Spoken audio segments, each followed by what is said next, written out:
The other thing with maths, I think, is sometimes you know exactly what to do, but you lose marks on silly mistakes because you maybe just copied down the wrong number from your calculator, or you just got a bit mixed up and wrote down slightly the wrong thing and then carried on with that wrong number. Now, they won't necessarily penalise you again and again for using the wrong number.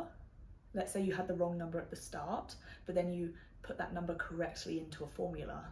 You should still get the mark for using the formula, if that makes sense. But obviously you'll lose the mark for the wrong number and you'll lose the mark at the end for the final answer. But we want to practice going through and assessing our own work. That's another thing that's really helpful to practice. Can I do a past paper or do half of a past paper, however much time you want to spend on it, do that.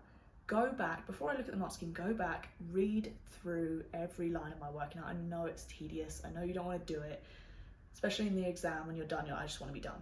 I don't want to be here anymore. But if you have got 5-10 minutes left at the end, if you're lucky enough to have that much time, we want to know that we can go through our own work and pick up on those small mistakes, if there are any. Because again, we don't want to be making silly mistakes in the exam.